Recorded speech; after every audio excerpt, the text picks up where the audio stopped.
Je respecte. Je suis pas une escroc, en fait. Et du coup, on l'a dit, tu as travaillé aussi avec Rude Lion. Ouais. Moi, j'ai une question, tu vas devenir... tu vas travailler avec Rude Lion, etc. Et même quand expression directe... Peu, en réalité. J'ai pas beaucoup travaillé avec Rude Ah ouais? Lion. Bon, bah, je me suis trompé du coup. On... Non, c'est pas travailler, c'est juste que... On a eu un vrai coup de cœur, lui et moi, humain. Euh, C'était assez drôle, en plus. C'était drôle, puisque Doudou Masta, Boris, l'équipe à l'époque, etc. Non, tu traînes pas avec Rude Lion, alors que c'est leur frérot, en fait, Oui. tu vois. Mais lui et moi, on a eu un vrai coup de cœur, en Ouais. fait. Et, euh, et donc, on a eu une grande et belle histoire jusqu'au moment où il s'est fait assassiner, en fait. Et on n'a pas travaillé ensemble, Ok. réellement. Il avait son label, Ghetto Youth Progress, avec Frankie, Dan Lascar. Euh, mais on était très proches parce que c'était la même famille. Boubou Mm. Top, Doudou, Mafia Quinfri. Enfin, tu vois, c'était 9-4, quoi. Mm. Mais on a une histoire personnelle très, très, très forte et proche. Mm. Et c'est pour ça, c'est bien que tu me poses la question, parce que souvent, je vois des podcasts et même des trolls auxquels je réponds jamais, mais c'est pas mal que je le dise une fois pour toutes, parce que tu as toujours des gens malveillants qui refont le film et qui t'enlèvent ta légitimité, qui te disent ah ouais, mais attends, la meuf elle est ce qu'elle est dans le game parce que elle était écrou Lion. Et en fait, t'aurais dû leur dire mais enfin, je sais pas de quoi vous parlez en fait, Ouais. tu vois. Il m'a certainement protégé, évidemment, ça c'est une certitude. À une époque où être une meuf dans le rap game, c'est pas en 2000, c'est pas être une meuf dans le rap game en 2024. De ouf. Donc il a dû freiner les ardeurs de 2-3, ça c'est une certitude. Mais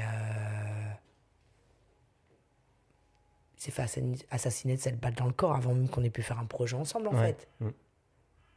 Et, et les gens qui parlent de, tu vois, de j'en suis là parce que Rude Lion, écoutez-moi bien, moi, ouais, j'ai découvert les orfèvres à 6 heures du matin, tu vois, mais j'ai aussi découvert ce qu'était le code de l'honneur, j'ai découvert ce qu'était la fiabilité, j'ai Mhm. découvert beaucoup de choses grâce à lui, mais c'est des choses extrêmement humaines, en fait, ouais.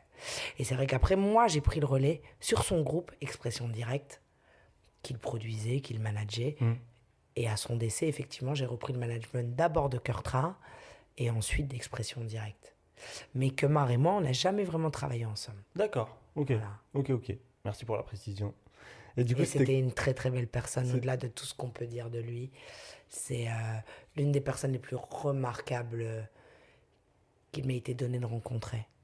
Et je veux faire un légende urbaine sur lui, mais je veux tellement bien le faire et tellement à la hauteur de ce qu'il est que je mets des siècles à essayer de la monter, cette émission, parce que je sais pas par quel bout prendre le truc. Mais ouais, je ferai en tout cas jusqu'à fatiguer.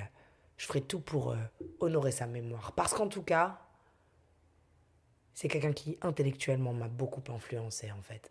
Et bien sûr qu'il a fait des conneries, bien sûr que c'était un voyou, bien sûr qu'il a fait des dingueries, mais c'était un être remarquable. Et il y a beaucoup de choses dans le rap game qui se passeraient pas s'il était là, je te le dis tout de suite. Tu vois, beaucoup de gens feraient pas les malins.